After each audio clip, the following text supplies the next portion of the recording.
Hi, this is Alex from devstories.eu. BMad Method, Episode 11 of 15.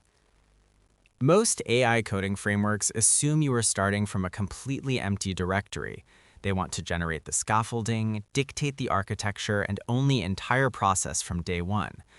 But when you drop an AI agent into a massive 5-year-old Rails monolith with undocumented naming conventions, that blank slate approach breaks everything. Onboarding established codebases is how you make BMad work with what you already have. A frequent assumption developers make is that BMad is strictly for greenfield development. That is incorrect. BMad does not force a rewrite or impose an external structure. It is built to adapt, respecting and discovering your existing architecture to integrate cleanly. However, ingesting an established repository requires a specific workflow to prevent the AI from adopting your technical debt. The very first step is cleaning up artifacts. AI models are essentially advanced pattern matching engines. If you point them at a repository filled with commented out code blocks, deprecated API calls, and inconsistent file naming, the agent will assume those are the accepted standards. Before introducing the agent, you must remove dead code, enforce your linting rules, and ensure your test suite is actually passing. You are setting the baseline standard. The cleaner the input state, the better the agent will align with your actual intentions. Once the repository is clean, you map it using a command called BMad generate project context. This is where the adaptation happens. Rather than manually typing out pages of documentation about how your application is structured, you run this tool to scan your legacy patterns. Think back to that 5-year-old Rails monolith.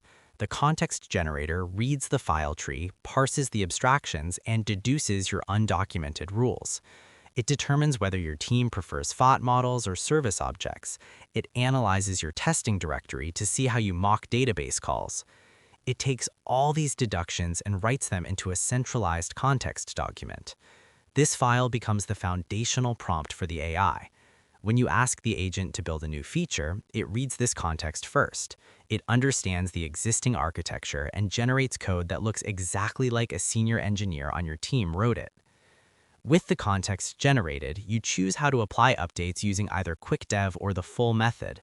Your choice depends entirely on the complexity of the task. If you are fixing a localized bug or adding a single query parameter to an existing endpoint, use quick dev. The agent reads your context file, applies the targeted patch, verifies it against your local tests, and exits. It is a rapid, low-overhead operation. Now, the second piece of this handles complex updates. If you need to build an entirely new billing module into that monolith, you switch to the full method. The agent will leverage your context file to write a comprehensive design document first. It outlines how the new module will interact with your existing components. It writes failing tests that match your legacy testing style, implements the business logic, and iterates until the tests pass. The framework scales its rigor based on what the task demands. Here is the key insight. The success of an AI agent in a legacy repository depends entirely on the quality of the patterns it detects, which means a rigorous initial cleanup and an accurate context file are the only things standing between a seamless feature addition and architectural chaos. I would like to take a moment to thank you for listening. It helps us a lot. Have a great one.